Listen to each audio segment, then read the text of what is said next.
Hare Krishna Mataji. Hare Hare Krishna. Mataji. Hare Krishna Mataji. Dandavad pranams. Please accept my humble obeisances. All glories to Srila Prabhupada and Gurudev. Thank you so much, Mataji, for giving your very valuable time and association to us this morning and enlightening on the topic of Śrīmad-Bhāgavatam. We are reading from the Canto 8, Chapter 1, Sloka number 14 onwards, Matajis. Whenever you're ready, please take over the call, Mataji. Welcome to the call. Thank you so much, Mataji. I'm ready. Absolutely, I'm ready. Please do. So just give me 1 minute. I'll quickly share my screen.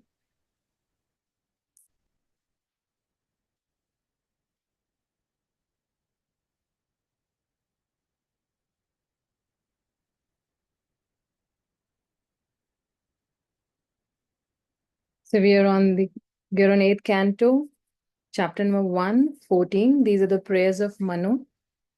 We'll quickly chant the Mangalacharan. Om Ajnanatimirandasya Jnananjanashalakhaya Chakshuram Militam Yena Tasmai Shri Guruve Namaha. Śrī Caitanya Mahāprabhu Sthapitam Yena Bhutale Swayam Rupa Kadamayyam Dadati Swapadantikam. Namo Vishnupadaya Krishna Prishtaya Bhutale Srimate Bhaktivedanta Swaminiti Namine Namaste Saraswate Deve Gauravani Pracharine Nirvishesha Shunyavadi Paschate Deshatarine. जय श्री कृष्ण चैतन्य प्रभु नित्यानंद श्री अद्वैत गदाधर श्रीवासादि गौर भक्त वृंद हरे Krishna Krishna Krishna Hare Hare Hare Ram Ram Ram Hare Hare. So dear devotees, thank you so much for joining in and giving your valuable time for this morning Bhagavatam class. And we had a very wonderful actually canto over here. If you see, this particular canto is a very beautiful canto. Now, actually, this chapter is going to speak about, Swayambhu Manu's prayers. And I'm sure that the previous speakers must have given a very nice synopsis. But this particular shloka, a lot many teachings and learnings, we can see that what Swayambhu Manu is praying. And he says, अथाग्रे ऋषय कर्माणि ईहन्ते अकर्म Hathaway इह मानो हि पुरुष प्रायो अहीनम प्रपद्यते. So Swayambhu Manu says, therefore, to enable people to reach the stage of activities that are not tinged by fruit of results, great saints first engage people in fruit of activities. For unless one begins by performing activities as recommended in the Shastras, one cannot reach the stage of liberation or activities that produce no reactions. Purport by Srila Prabhupada. The purport is a little longer. Purport by Srila Prabhupada. Srila Prabhupada ki jai. So in the Bhagavad-gītā, Lord Krishna advises Yagnartha karmano anyatra lokoyam karma bandhana. Work done as a sacrifice for Vishnu has to be performed, otherwise the work binds one to this material world. Generally, everyone is attracted to hard labor for becoming happy in this material world. But all the various activities are going on all over the world simply for the sake of happiness. Unfortunately, only problems are being created from such fruit of activities. Therefore, it is advised that active persons engage in activities of Krishna consciousness, which are called yagya, because then they will gradually come to the platform of devotional service. Yagna means Lord Vishnu, the Yagna Purusha, the enjoyer of all sacrifices. Bhoktaram Yagna Tapasam, Sarva Loka Maheshwaram. So over here, if you can see this screen of mine, so I hope everybody is able to see the screen. Yes, Mataji, we can see your So we PPT. have karma and we have akarma. So karma can be karma have four meanings. One is action, one is reaction, and system of action or reaction, and one type of action. You can say some pious activity somebody does. They call it as karma. And akarma, can have two meanings. One is action, and one is action that produces no reaction, which means what? That, for example, if I say that somebody wants to, somebody is, we can say that when or example, you can give an example is that when we produce action on our behalf, that produces reaction. But when we do action on Krishna's behalf, then that will produce no reaction. Like, for example, if a particular soldier, is killing the enemies on the war field, the soldier will not be punished, but he'll be rewarded. But when the same soldier, he'll kill somebody in his own village or in his neighborhood, then he will be arrested and he'll be put under bars. He'll be put for the punishment. So there are certain actions which we do on behalf of the Lord, then there is no reaction. But if we do it on our behalf, then we do get bound by it. So when Krishna says in the Bhagavad-gītā also, the 4th chapter, he says that karmanya pashed. So that means what? Akarma. That is no reaction. So some activities are external activities and which will have no karmic reaction. So like when Krishna is telling Arjuna that Arjuna, you fight, and your fighting will not lead to any karmic reaction. Why? Because you're going to fight on my behalf. So even if you see in Prabhupada's life also, that when Prabhupada went to the West, and when he went to the West, he being a sannyasi, he went to the West. And generally sannyasis, they're restricted to go to the West because they'll get contaminated or some material desires may just pop up and they might just get bound by some karmas. But Prabhupada said that, no, I'm not going there for some sense gratification or some material sense enjoyment. I'm going over there for service. I'm going there to give the message of the Lord, and I'm going to share that message of the Supreme Lord with everybody.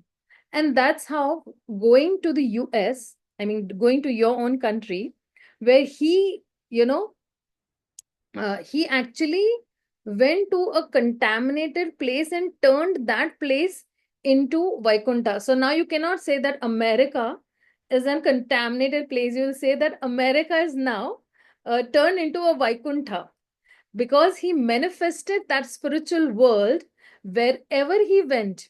So when he says, when Krishna says, akarmani cha karma yah. So, akarma, but no external activity. So when you say no external activity, because see, karma means reaction, okay?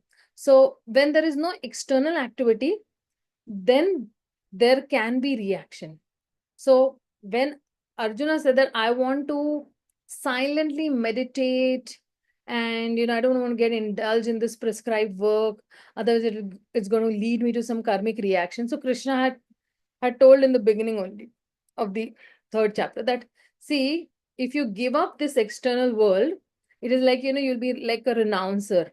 But, if you're internally meditating on these sense objects, so then you will get karmic bondage. Why? Because all the time, we'll be coming to that particular thing by the end of the session. So, and in that way, Sri Krishna was talking about some moral standard. And in the 4th chapter, then he's talking about from the karmic point of view. So Arjuna is saying that, see, going to the forest will not cease him from karmic reaction, because being a Kshatriya, he's inclined to do his Kshatriya prescribed duties. Like, for example, if a patient, he's, dying and the doctor says, no, I don't want to give any medicine. The doctor says, what did I do? I did not do anything. But you're not doing anything from the doctor's behalf is a very big offense to his own profession. And that is why, they call it, in the US term, they call it guilt by negligence. So, or like, thieves are plundering and the police does not do anything. Like, so then even the police is, legally culpable. So Arjuna, being a Kshatriya, if he's not going to do his duty, he will be culpable or he'll be bound, because internally he'll be contemplating. So somebody is renounced, but internally he's contemplating that, will cause bondage.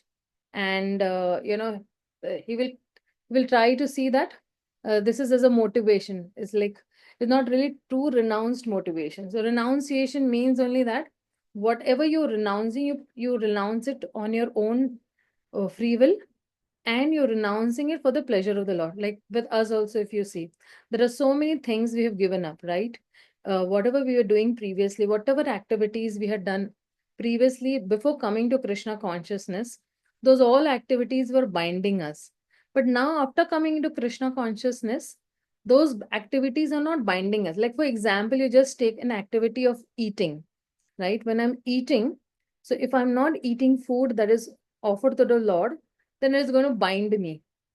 But if I'm eating food that is offered to the Supreme Lord, that's not going to bind me, because I'm actually uh, eating food that is offered to Vishnu or Krishna. Like, so Krishna is saying that go beyond the externals and go beyond the superficial and look more deeper into what is happening. And likewise, he can take some action. So Krishna is advising Arjuna to be wise enough. And that is why Krishna says that you do yagya for me. You perform yagya for me. So then he's saying, just give me a minute. Pause.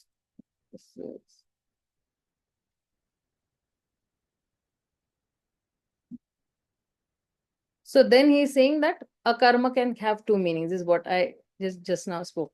So then in the purport, where Prabhupada is talking about, he's talking about yagna. Yagnat karmano annetra lokoyam karma bandhana tadarpang karma kaunteya mukta sangha samachara. So he's saying that you perform actions for the purpose of sacrifice, and the people of the world are bound by actions. So then, if you are doing actions for the pleasure of the Supreme Lord, then you'll be free from the results of those actions. The results of those actions are not going to bind you into this material world. This is what he's saying. So now if you see yagya has a form, and yagya has a principle. So yagya as a form means what? That you do yagya. So there is a havan kund, and you have the fire. Then you have, it's a form. You have some oblations, like clarified butter. Then you have some sandalwood sticks and all. That is the form. Okay. But the principle is sacrifice. So what I would have enjoyed, I have given it up for the sake of the Lord. That is sacrifice.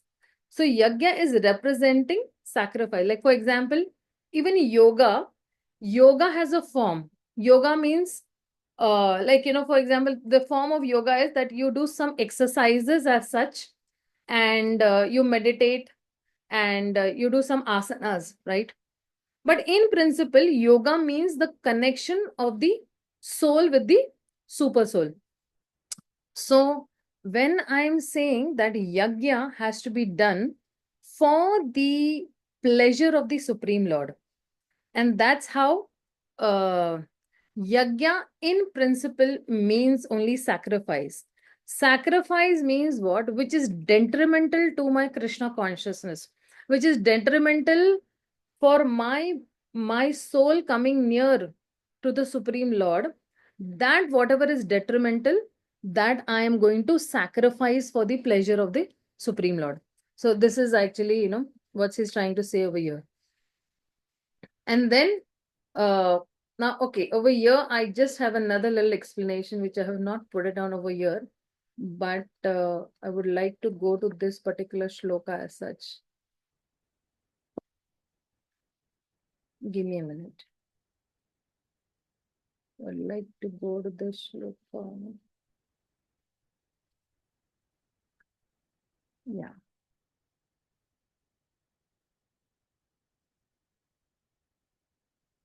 So when Krishna, he says, I'm not able to get that number over here. It's like, okay. So when Krishna says, Yagnat Karmano, so if one should do work for the purpose of yagya.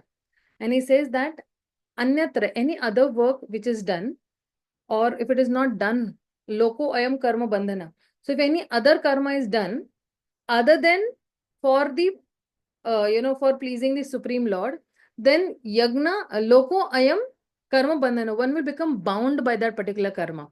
So then that is why he's saying that tad artha karma kaunteya. Then he's saying tad artham. Tad artham means what?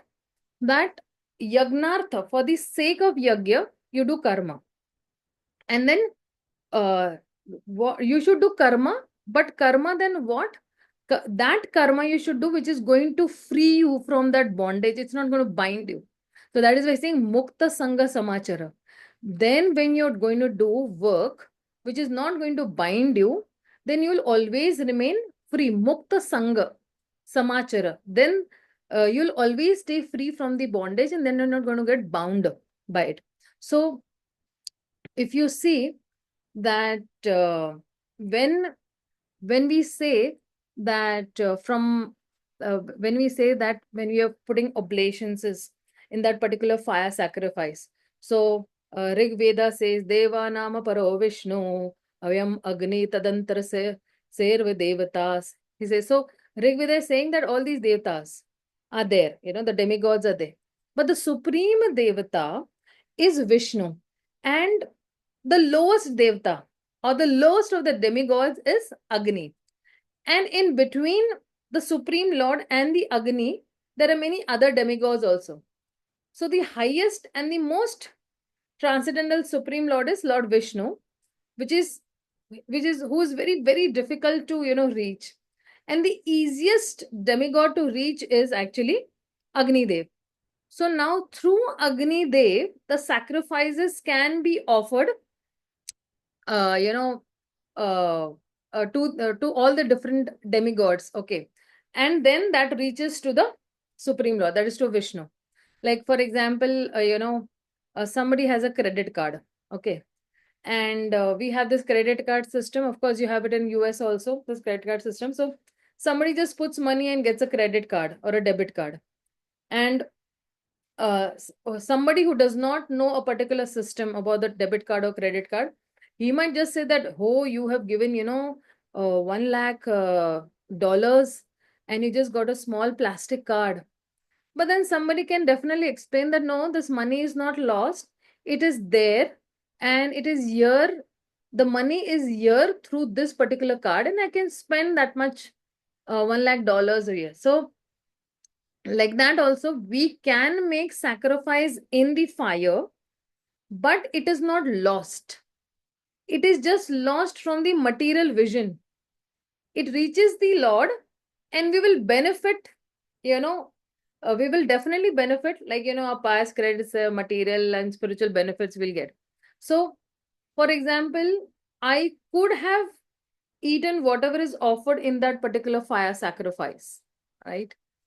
So, but no, I have sacrificed, and I have given it to the Supreme Lord. So, Kṛṣṇa is talking about the principle of yagya.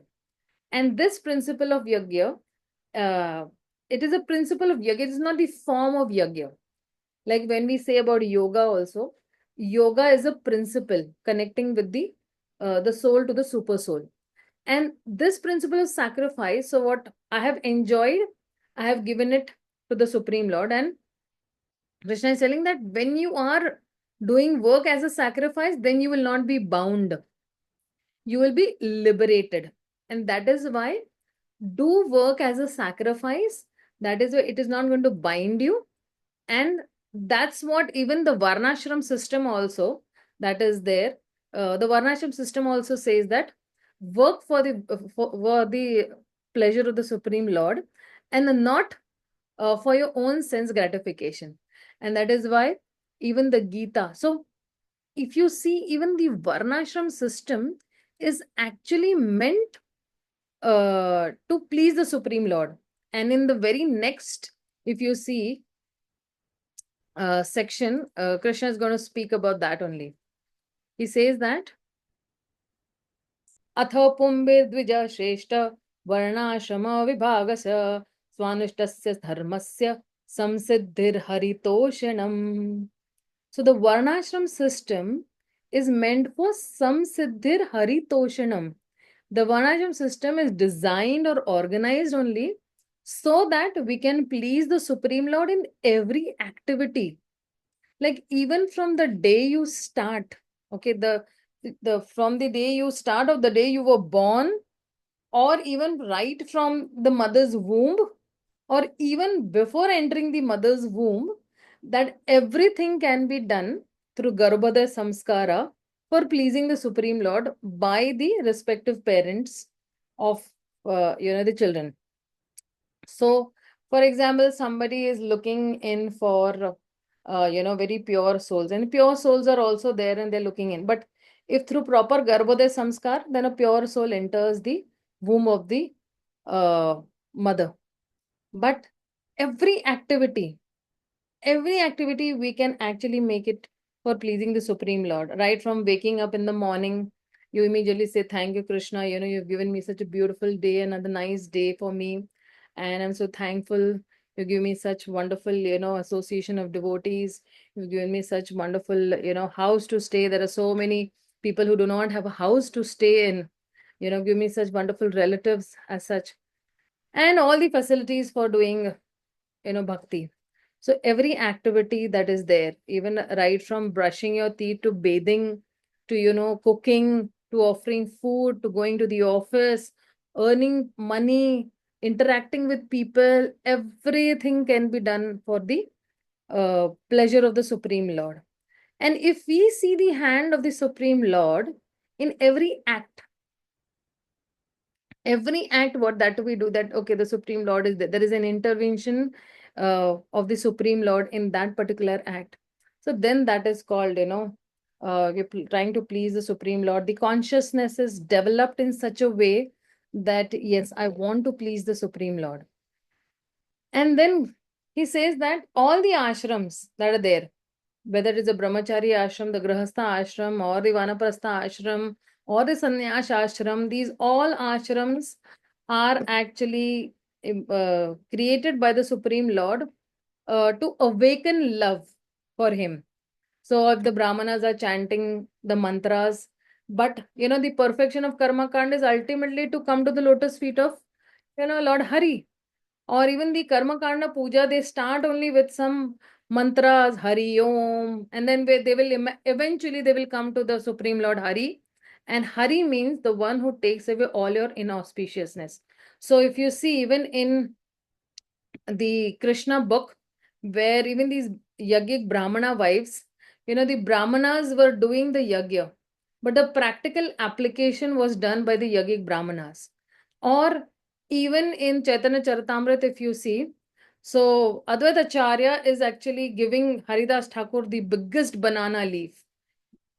That particular, that particular yagya that a Brahmana is doing. So why actually Advaita Acharya gave Haridas Thakur the biggest banana leaf? Because he felt that he is the most purest Brahmana on earth.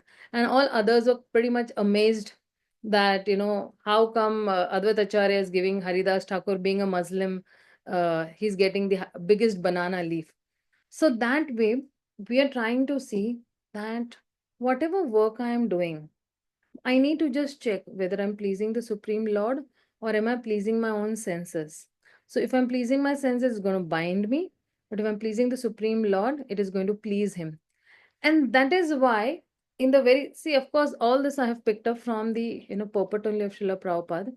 So that is why what is Prabhupada saying in the purport after this part, when he says that some siddhir hari toshanam. So the goal of all the work is to actually awaken love for the Supreme Lord.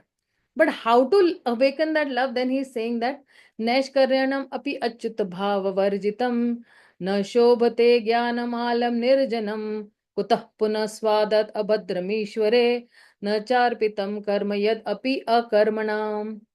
So he's saying that Naishkarma jnanam api. So even at the stage of jnana, without the bondage of karma, and it is not glorious, it is devoid of bhakti, achyuta bhava. So gyan is also devoid of achyuta bhava, that is, there is no bhav for the Supreme Lord.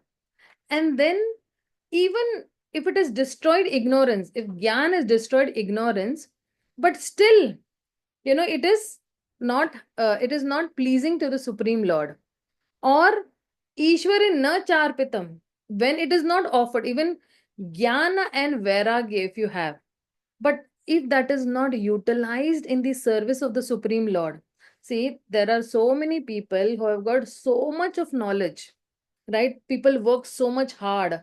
There is so much knowledge. Some people have done PhDs, and some people have, working so much, getting knowledge. They are actually going to schools, colleges, and everything. They're working so hard. But that knowledge is not going to please the Supreme Lord. That knowledge is not, see, bhakti means service to the Supreme Lord, right? The definition of bhakti is only, right?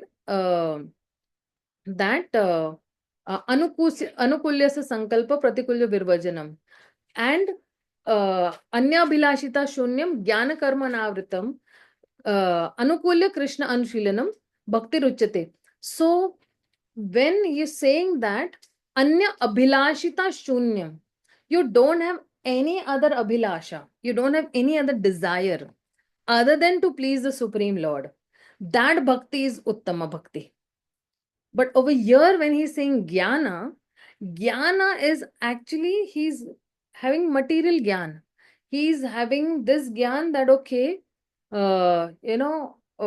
I'm just, gaining knowledge so that to satisfy my senses and gaining this particular knowledge, what will happen is, I will actually, merge into the Brahman.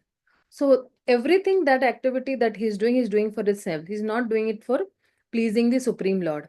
And that is why that gyan which is not offered, then that gyan is of no use if it is not going to please the Supreme Lord. So then he's saying that whatever knowledge is devoid of fruit of action does not appear wonderful without bhakti. So even gyan, dhyan, karma, if they are not decorated with bhakti, or bhakti element is not included in it, then it's not going to appear wonderful.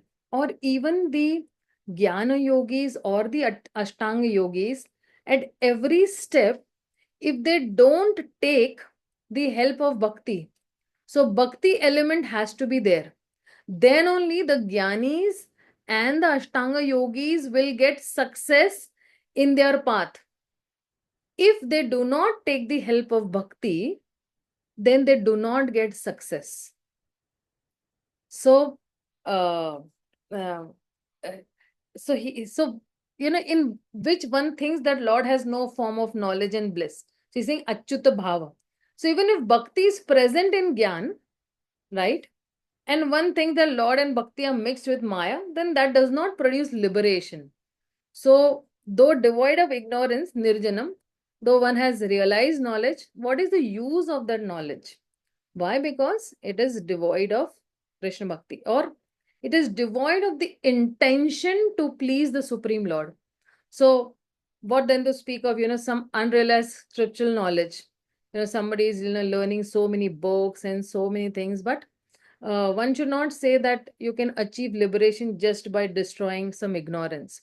So, by the Lord's inconceivable energy of the Lord, the destroyed ignorance will arise again. So, by the external energy that is there, the destroyed ignorance will arise again.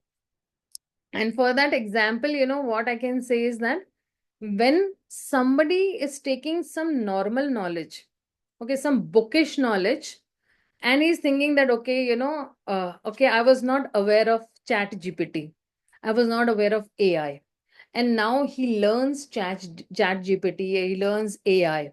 So he's thinking, oh, my ignorance is destroyed. But time and again there will be some other knowledge that is produced, right? And he will be ignorant about that. So again it will arise that he still remains ignorant. But if he learns the science of the Supreme Lord, if he learns the science of God realization, that's where actually he's going to cut his ignorance, and he's going to be in full knowledge that this world is temporary, and this world is dukhalam ashashvatam, right? This world is full of miseries also, and this world is temporary, and you need to get out, from this particular material world, And whatever actions staying in this material world I'm doing, I need to do it for the pleasure of the Supreme Lord. So time and again, I'm saying pleasure of the Supreme Lord. Why? Because sometimes it seems that even the Jivan Mukta person, even liberated person, they get bound by karma if they're committing offense at the lotus feet of the Lord, who is actually, who has greater power also, and he has got inconceivable powers also. So they also get bound. And that is why even the Gyanis, the Ashtang yogis, the Dhyan yogis, the Karma yogis, they all have to take the support of bhakti. Until unless they will not take the support of bhakti, they will not uh, get the results of their chosen path. So, even liberated souls, sometimes, they are subject to birth and death. But the yogis who are surrendering to the Supreme Lord, they are not touched by karma. And that is why the effect of Gyan is destruction of karma. So, when Krishna is saying that, you can burn all your karmas by the fire of knowledge, and all your karmas could be really burnt right from, the seed form itself. And that's why uh, when a particular person takes the right knowledge, see, there are two types of knowledge. We also know that one is the material knowledge, one is the spiritual knowledge. So when a particular person is taking spiritual knowledge, that time by that fire of knowledge, all his karmas will be burned to ashes. Not any other material knowledge, not any other material jnana. But that is not so wonderful because it is concerning, it's in the Bhakti Chandra is saying that one who does not follow the Lord in his chariot when he moves becomes a Brahma Rakshasa. And even though he has destroyed all the karmas with the fire of knowledge. So now, why is he saying that he does not follow the Lord in the chariot? Because one who does not follow in the footsteps of the previous acharyas or according to the injunctions, then that particular person becomes a Brahma Rakshasa. He's just, even though even he is destroyed all his karmas with the fire of knowledge. Of course, if a particular person has got spiritual knowledge, he'll definitely know that what is the importance of Rath Yatra. But if that person does not have right spiritual knowledge, he won't know the importance of Rath Yatra, and that is that's called spiritual knowledge. And it is also, said that later on, after reaching a particular height of liberation with great difficulty, he might eventually fall down also because he has not worshipped the lotus feet of the Supreme Lord. So, Gyan, which is devoid of real bhakti to the Lord, and the offense caused by thinking that the Lord is material, is unavoidable. And the Gyanis generally think that, okay, this bhakti is something, which is material. I should not take too much heed into bhakti. But they don't know that taking help of bhakti is only going to help them to get to their goal, whatever goal they want to achieve as such. So if such gyan devoid of bhakti is useless, then what to speak of karma, which is filled with desires of enjoyment, which is causing suffering, and suffering means abhadram. Abhadram means which is not auspicious, and shashvat at all times, eternal during the practice, and that they're receiving that result also. So even if karma is without goal, the goal of enjoyment is akarmana because it is not offered to the Supreme Lord. So in the material world, people want to really enjoy a lot, and full they have full desires of enjoying, going for picnics, parties, having extramarital affairs, and even at old age, people join some laughter clubs, and people want to do all nonsense things. But they do not know that this particular activity that I'm doing is, or my desires also can be offered at the lotus feet of the Supreme Lord. So, for example, somebody has a desire of, say, building a house. But if he has the desire of building a house, and if he can dedicate that house for propagating the holy names of the Supreme Lord, so he builds a house and he invites, different people to his home for home programs or satsangs as such, then that desire can turn into a spiritual desire. Or if somebody wants to buy a, car, so he can, of course, definitely drive devotees to the temple, or he can drive his own spiritual master, or he can, carry books and distribute books in that particular car. So we all need to find out that niche that we have and what we are good at and how we can connect most of the activities towards Krishna. Like, say, for example, I am going for working. Okay, so I'm an IT professional, or I'm a doctor, I'm an engineer, I'm a student, I'm a housewife. Whatever I am does not matter at all. Before starting my work or before starting my job, if I just say, Krishna, I offer whatever I'm going to do is to you today. I'm doing it for your pleasure. And then while working, if you don't remember the Supreme Lord, but the intention before starting that work, or before cooking, or before studying, or before taking up a particular career also, you say, Krishna, I'm offering this career to you. Whatever I will become, I will see to it that I'm going to propagate your holy names. I'm going to, preach. I'm going to distribute books. All that work becomes bhakti. Everything, is offered to the Supreme Lord. And that work does not bind us, and that work becomes bhakti as such. So then, over there in the next, Prabhupada says that even this particular yogi, so this particular yogi, he wants to attain, uh, uh, you know, he wants to cease his actions. But, for the sage, he wants to attain that yogam arukshar munir. Action is said to be the cause of elevation.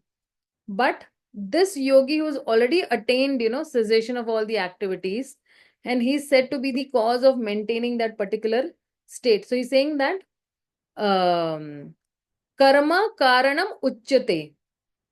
So karam uchyate means action is said to be the cause of elevation. So either a particular action elevates you, or either a particular action degrades you. Same action, right? But either it will upgrade you or degrade you. It will elevate you towards the Supreme Lord, or it's going to degrade you down or bind you more. And that is saying karma karanam uchyate. So when this Ashtanga yogi, he would have practiced Neshkarma yoga for his whole life. So therefore he says that this practitioner of yoga is desiring to rise to that stage of meditation and produces his elevation by some prescribed action of karma. And because that is purifying his particular heart. So this Ashtanga Yogi, so there's a long thing about Ashtanga Yogi. I'm not going to go into much details about it, because this Ashtanga Yogi, either he is the Paramatma meditator. I'm sure, His Grace Balram Shakti Prabhu must have explained in the previous classes in Canto 2 that Ashtanga Yogi, either he has two paths. Okay, either he becomes a Paramatma meditator, or then he becomes or he becomes a Virat Roop meditator. And if he becomes a Paramatma meditator, then he has a chance that he can, become a bhakta, or he can take up the bhakti yoga path. And but if he becomes a Virat Roop meditator, then it is a little longer path as such. Why? Because then from that Virat Roop meditator, then he, jumps to the Paramatma meditator, and then he can jump. So it's a little longer. It will take time for him, but definitely he will reach the Supreme Lord eventually. So somebody who has attained this steadiness in meditation, and he's maintaining that level of cessation, and all these actions could produce agitation, or the aspirant for steady meditation does not have complete purity of heart. So now here comes the twist actually. So why though he is steady in his meditation and he has maintained the level of cessation of all the actions, still he has agitation. And why he has agitation, or he does not have complete purity of heart? Because the Ashtanga Yoga process that is there, so from Yam, Niyam, Asan, as on when you progress, you keep on giving up the previous levels and you rise to the next level. But in Bhakti Yoga, if you see the ladder of Bhakti Yoga that is there, right? Adhav Shraddha, Tatha Bhajana Kriya, Tatha Sadhu Sang, Tatha Bhajana Kriya, Tatha Anartha Nivritti. At all stages, we don't leave our faith. At all stages, we don't leave our Bhajan Kriya. At all stages, we don't leave Sadhu Sangha. At all stages, we do have firm faith. As and when we keep on rising, our faith will not decrease. In fact, our faith will keep on increasing. We have Ruchi, we have Asakti for the Supreme Lord, and ultimately Prema. So when we reach the goal, or when we reach Krishna Prema level, we don't give up our Bhajana Kriya. We don't give up our Nishtha for the Supreme Lord or Shraddha for the Supreme Lord. We don't give up association of devotees. So for us, the sadhan and the sadhya, the means and the goals are the same. Over here in this material world, I am doing Shravanam, Kirtanam, Vishnu Smaranam. And in the spiritual world, when I reach, there also I am going to do Shravanam, Kirtanam, Vishnu Smaranam only. So means and the goal are the same. So for here, you can say that way, that for me, this material world is a practice ground where I practice, the ninefold devotional activities over here, or the angas of bhakti over here. And then I became very strong and firm. And that's how I am transported to the Supreme Lord's abode as such. So it is a practice ground. So here also I have to do the seva. There also I have to do service. Both the places I'm going to do service. But your service over here, the service attitude that is there, is going to define your destination over there as such. So this process of linking oneself with the Supreme Lord is called yoga.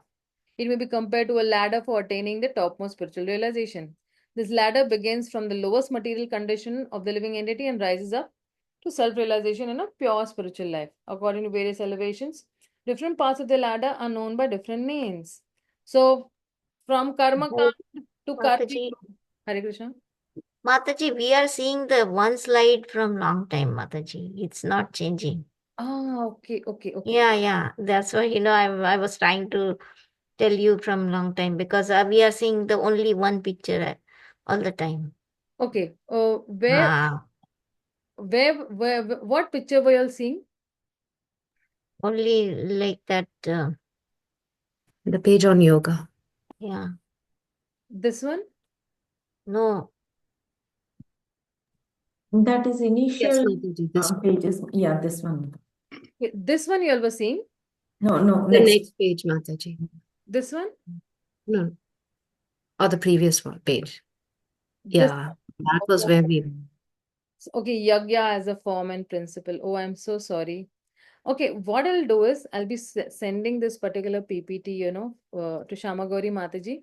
Shamagori Mataji can definitely share this to the other devotees also, and they can utilize it wherever in whatever service they would like to utilize it for. So then he's saying, goal of all works is awakening love for the Supreme Lord, and goal of all works is awakening love for the Supreme Lord. And the Śrīmad-Bhāgavatam, people work so hard and they get different knowledge as such, and knowledge of medicine, knowledge of schools, colleges, whatever, they work so hard, but that knowledge is not going to please the Supreme Lord. Or even knowledge devoid of fruitive intentions, like karma yoga, and does not appear very beautiful without bhakti. So any knowledge, any yoga, anything which is devoid, it's actually, they get bound only by their own karmas. And if they commit offense at the lotus feet of the Lord, then that is very difficult for them, to get bind. So that is why he's saying that whatever karmas are there, when a person gets the right knowledge, then by the fire of that knowledge, all the karmas are burnt to ashes. Whatever karmas I have done is going to burn. Why? Because true knowledge has come to me now that yes, I belong to Krishna. I'm a part and parcel of Krishna. I'm supposed to serve Krishna. I'm Jivera Surupa Nitere Krishna Das. And that's how the karmas get burnt as such. And this is the Rath Yatra, scene that we said that if he does not know, that he does not follow the Rath Yatra, then he becomes a Brahma Raksha and Rakshasa. And even though he's destroyed all his karmas with the fire of knowledge. And after reaching a particular height also, with great difficulty, they fall down. Why? Because they're not worshipping the Supreme Lord. Like I said that the bhakti element has to be present. So they keep on, enjoying, they have desires, everything, different desires they have. But those enjoyment is going to lead them to suffering only as such. Even if they go to, picnic spots and, they eat and marry and, have extramarital affairs, but that's not going to make them happy at all. But this particular yogi, even if he has ceased all his actions and he's still steady, and this Ashtanga yogi, even if he's practiced Nishkam Karma Yoga for his whole life, but still is not going to purify his heart. See, uh, uh, uh, see, for when you do yoga asanas and all, right? You do pranayam and all, it will calm the mind, but it's not going to purify the heart. The yoga asanas are there to keep your mind steady at one place. Like nowadays, people span of attention is very less. So it's going to calm you down, stress free, and it's going to put your cycle of breathing properly as such. But it's not going to purify your heart till the time you do not come to the service of the Supreme Lord. And till the time we don't learn to actually please the Supreme Lord, it's not going to pure our heart. And that is why yoga is the process of linking ourself with the Supreme Lord. And that's where I told all the whole ladder I said about, that for us the means and the goal are the same. And this ladder might be divided into different parts. Okay. But the beginning of the ladder is called the Yoga Ruruksha stage, which is the highest rug is called a Yoga Ruda. It starts from here only. And then I was speaking about this eightfold, system of what do you say, Ashtanga Yoga. And if you see over here in this particular, I hope you're able to see this. Yes, Mataji. Okay. So see, even in Yam, Niyam, Asan, Pranayam, Pratyahar and all. No? So for example, when I'm on Yam, okay, and I have perfected Yam and I go to Niyama. So I have to actually give up Yamas. Then I go to Niyam. But the external disciplines I give up. Then when I am following Niyama, the internal disciplines, and when I perfect Niyama and go to the asanas, then I give up Niyama also. And then I'm on asana. When I perfect asana, then I give up asanas also and I only do pranayam. Which means what? Now those other asanas which were there, any asana, that postures that I was doing, that I leave and I just sit in one place and I do breathing control. So when I perfect breathing control, then, I do pratyahar. So every stage I'm leaving one level. But with us, we don't leave Shravanam, Kirtanam, Vishnu Smaranam. Even if we perfect in Smaranam, we don't leave Shravanam and Kirtanam because Shravan and Kirtan leads to Smaranam. If I only do Smaranam, it will be very difficult for me to do Smaranam. So at every stage, I need to do Shravanam and Kirtanam. Or I was giving the example of Adha Shraddha Tatha Sadhu Sang Tatha Bhajana Kriya. Because if I have some Shraddha, then, the sadhus will engage me in Bhajan Kriya. And through that Bhajan Kriya, all my anartha nivritti will happen. And once all my anarthas are, totally vanished off or, wiped off, then I'll have firm faith, nishtha in the Supreme Lord. But till the level of prema, that's what I said, that I will not give up sadhu sang. I will not give up bhajan kriya. I will not lose my nishtha for the Supreme Lord, or my ruchi, or my asakti, or my bhav, or my feelings for the Supreme Lord. Those all will remain the same even till the prema level. In fact, it is said that these stages of the ladder, my shraddha will keep on increasing to nishtha. My nishtha will keep on increasing till prema level. My sadhu sang that is there, or my bhajana kriya, is going to increase manifold times. Like even in the spiritual world, if you see that if Radharani is trying to please Krishna, right, and Krishna is pleased, so then Krishna wants to please Radharani, a double fold times. Say Radharani has pleased Krishna 10%, Krishna wants to please, Radharani 100-fold times, and Radharani wants to please Krishna 200-fold times, and again Krishna wants to please 400 and 800, and that's how the tug of war goes on, the loving tug of war between Radha and Krishna. And that's how the beauty of Krishna keeps on increasing manifold times. And the love of Srimati Radharani also keeps on increasing manifold times, seeing the happiness of Krishna. She keeps on loving him. So for us, the means and the goal are the same. We don't have to give up anything. And we don't fall down also from our position as such, right? Accidental fall downs, Prabhupada says, might happen, but we'll still revive back again, right? And that is why these all activities are, leading to only perfect the mental equilibrium to control the senses. But in Krishna consciousness, as soon as we start, chanting the Hare Krishna Mahamantra, all our senses are automatically controlled. We know, okay, the senses have to be engaged in Krishna's service. So we engage our hands, legs, eyes, ears, nose, everything in Krishna's service. So there we don't have so much of a challenge as such. So when one is accomplished in the practice of meditation, he ceases all disturbing mental activities.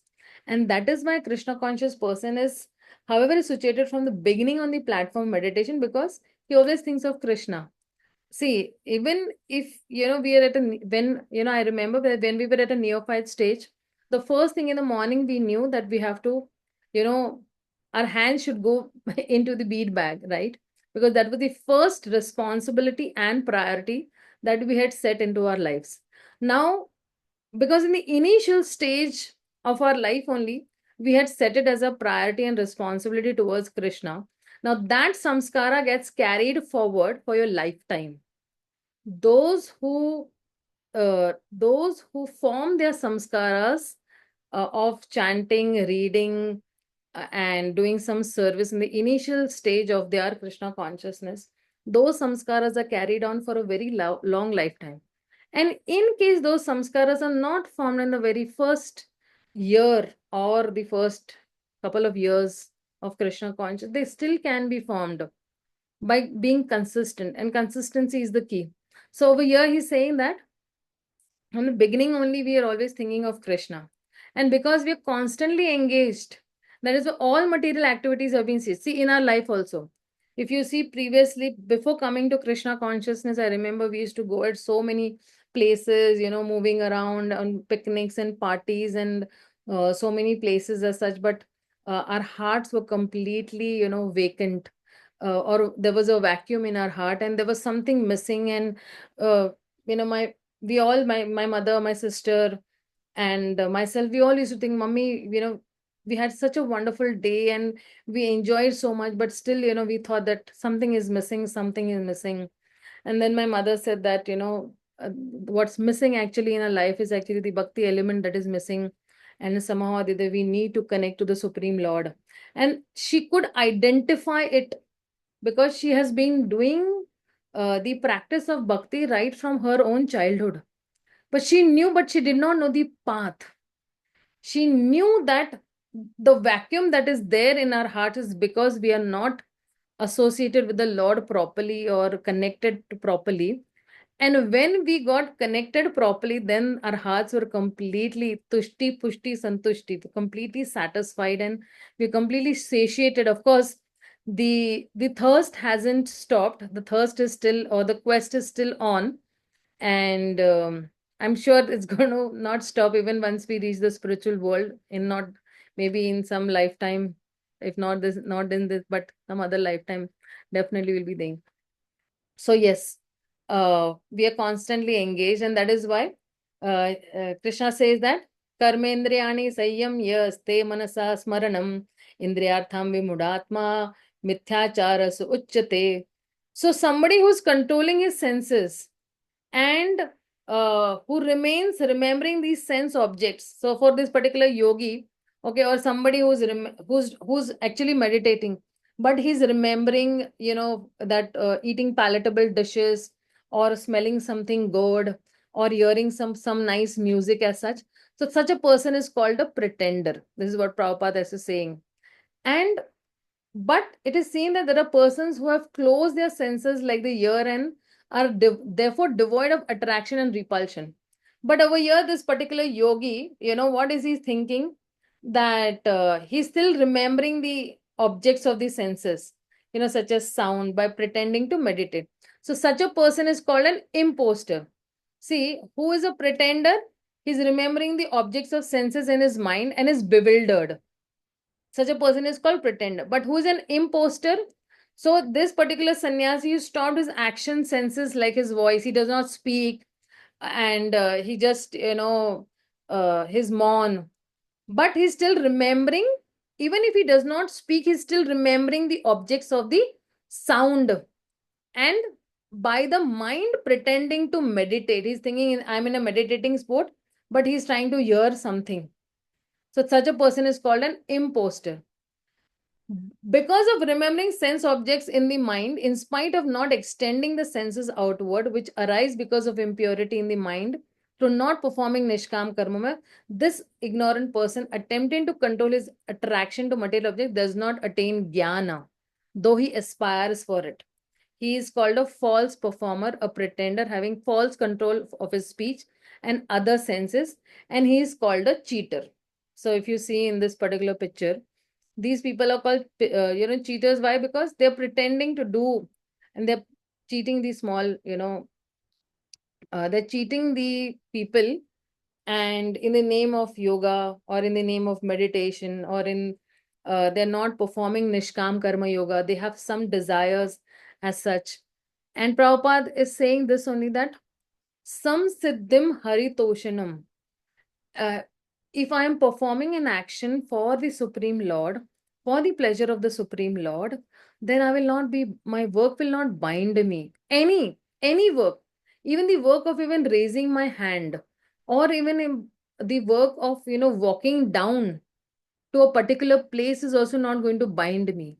Do we know that even walking down can bind me? Or even talking can bind me? Or even hearing something can bind me?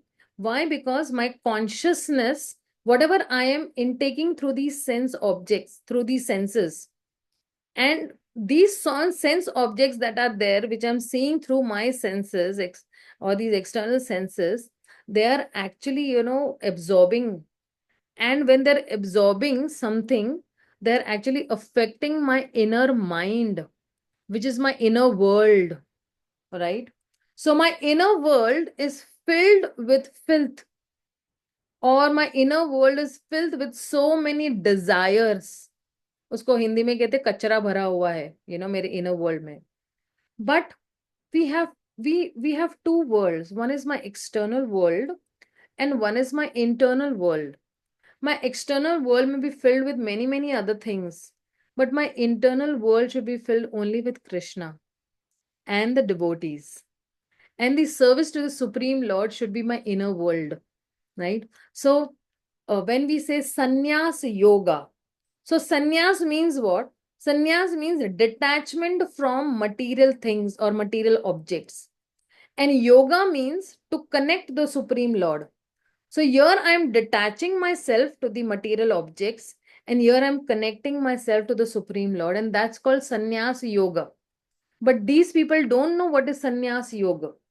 They're still not detached. They're still actually, aspiring for something which is very temporary, and which is not going to relieve them. That's going to bind them as such. So not having the right knowledge, they try to falsely pose themselves as sadhus and yogis and jnani yogis as such.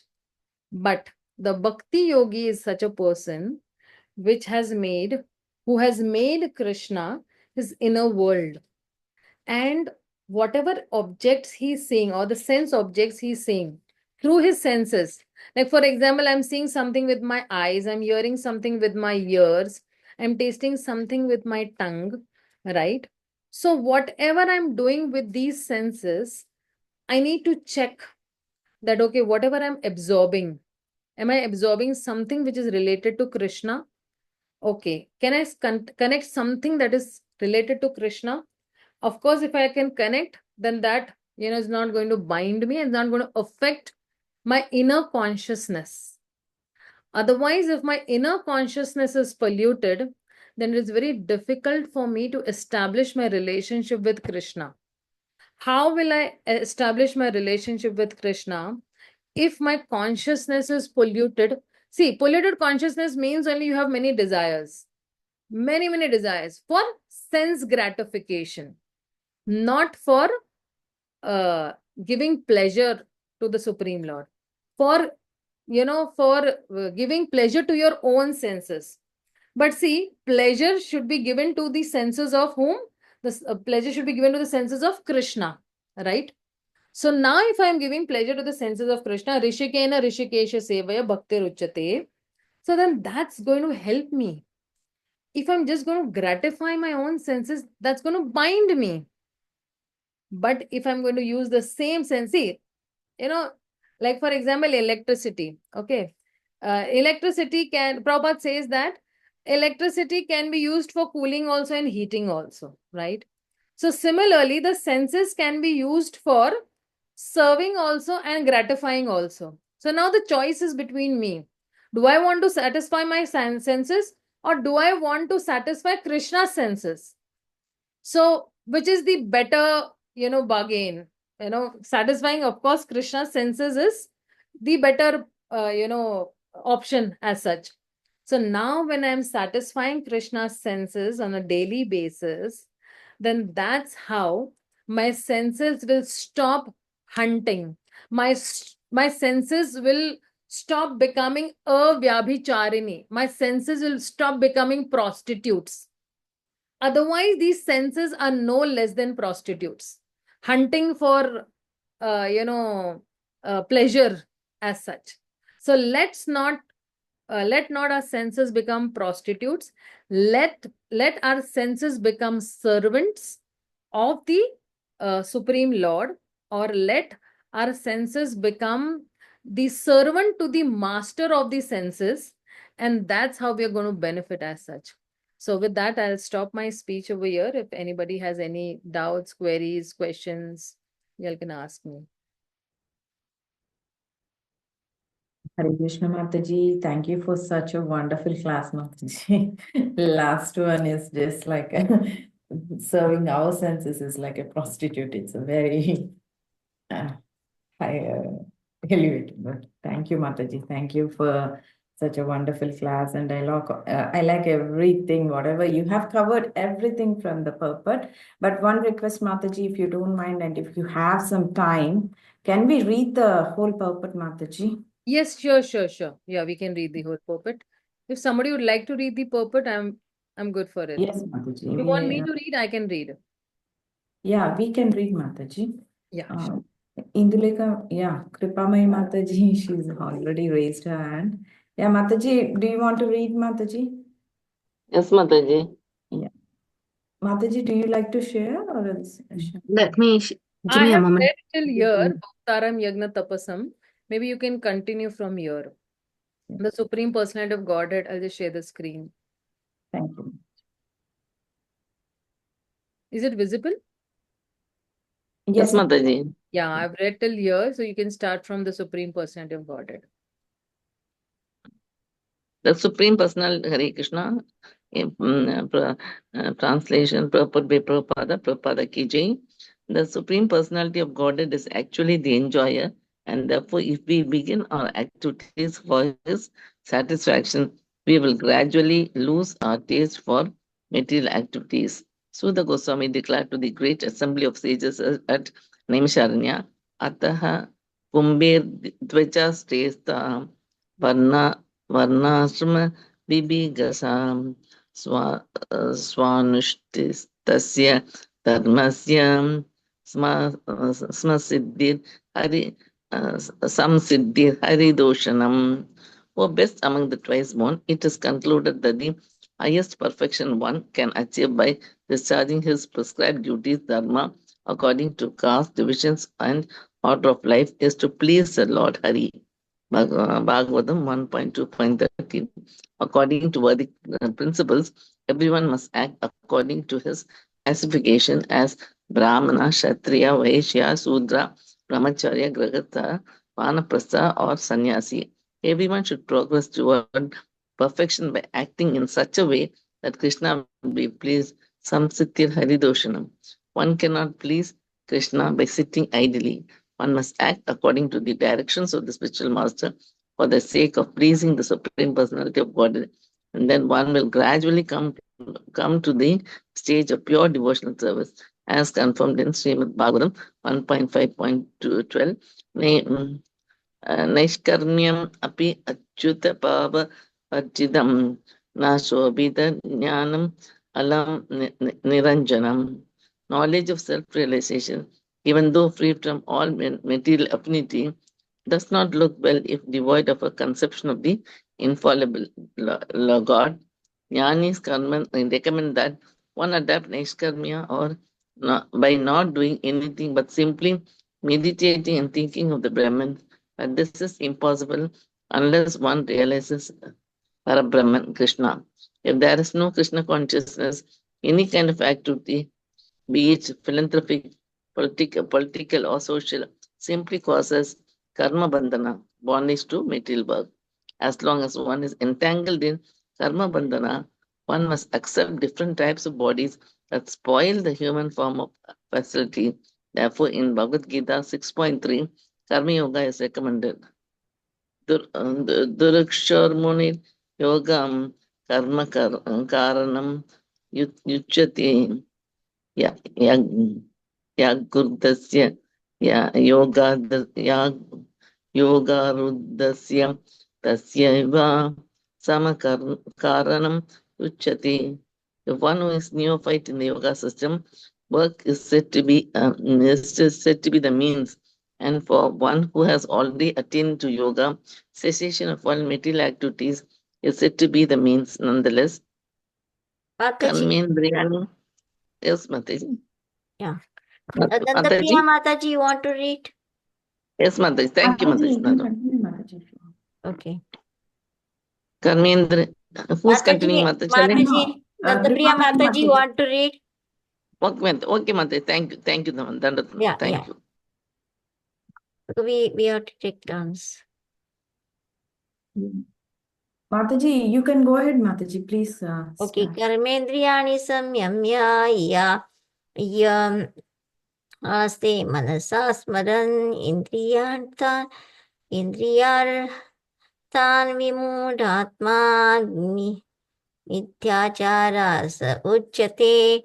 One who restrains the senses and organs of action, but whose mind dwells on sense objects, certainly deluded himself and is called a pretender. Bhagavad-gītā 3.6. One should act for Krishna very seriously in order to become fully Krishna conscious, and should not sit down to imitate such great personalities as Haridas Thakur, Srila Bhakti Siddhanta Saraswati Thakur condemned such imitation. He said,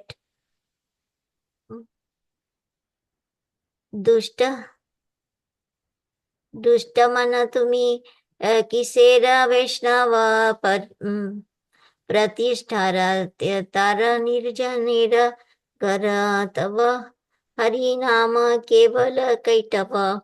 My dear mind, what kind of devotee you are? Simply for cheap adoration, you sit in a solitary place and pretend to chant the Hare Krishna Mahamantra, but this is all cheatings.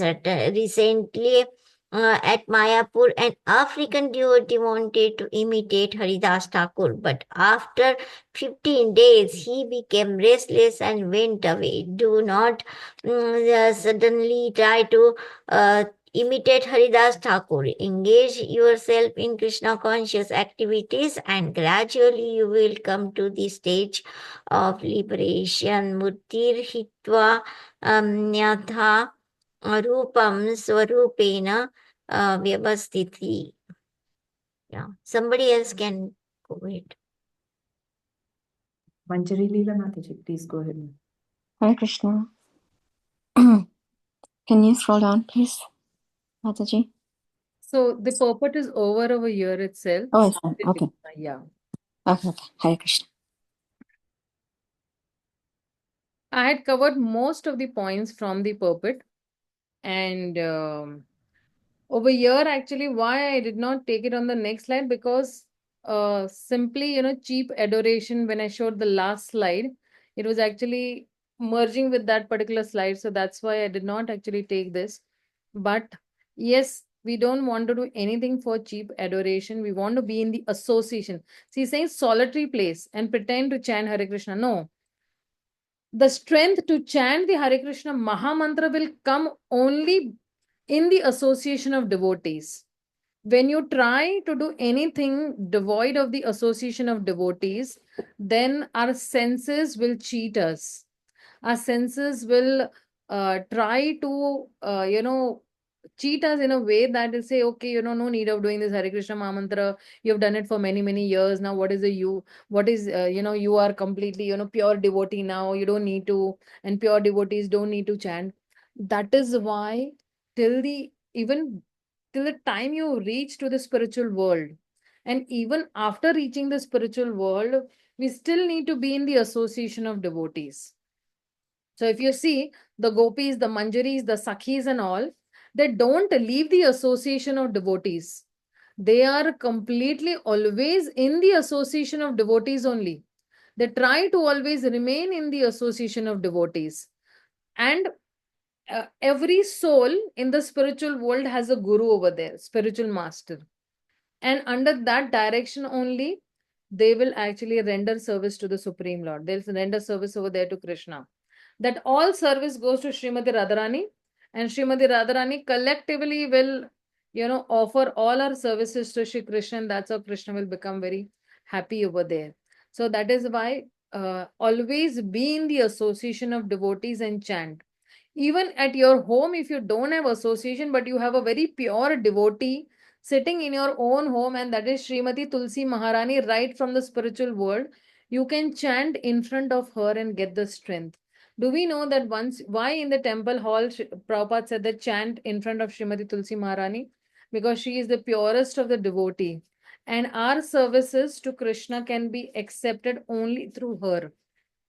So anybody who tries to chant in front of Tulsi Maharani, the rounds will be really very good. The focus rounds will be there. And you will see yourself eventually progressing also and advancing in Krishna consciousness. See, that is what is Prabhupada saying? Gradually you will come to the stage of liberation. On day 1, day 90, or a day, 2000, you won't come.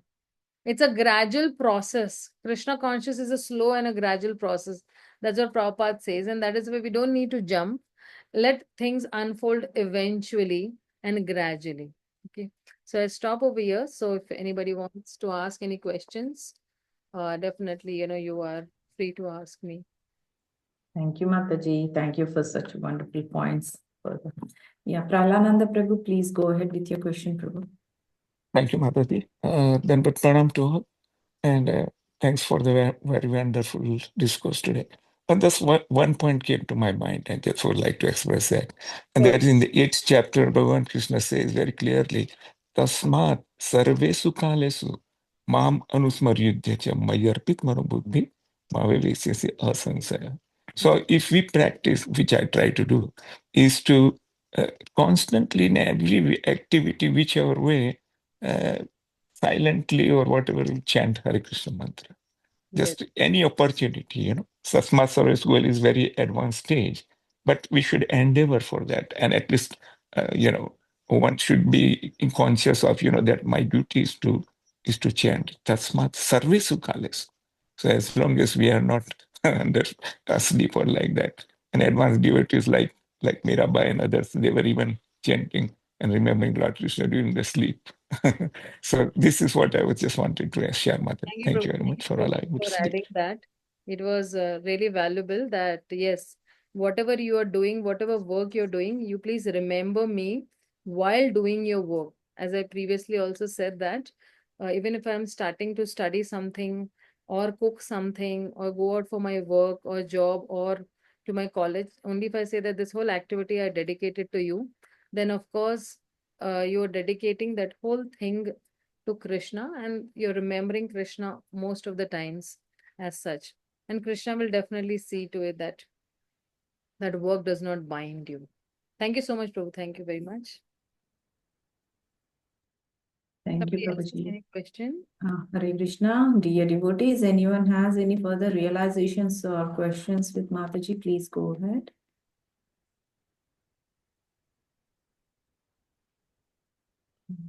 Looks like no one has any questions, Mataji. Your class was so simple and clear. Wonderful, Mataji. Thank you. Thank you so You, much. Mataji. Okay, dear Hare Krishna devotees. Mataji, please accept my humble obeisances. All glory to Srila Prabhupada. Thank you so much for Mataji. Very, very wonderful class, Mataji. Thank you so much. Thank you so much, Mataji. Thank you. Hare Krishna. For giving me some seva. I can be of some use and of some service to the devotees. Thank you so much. Hare Krishna. Hare Krishna, Mataji. Thank you so much for such a wonderful class and thank you for giving your very valuable time and association to us this morning and enlightening on the topic of Śrīmad-Bhāgavatam. We would like to end the call now and we will offer our businesses.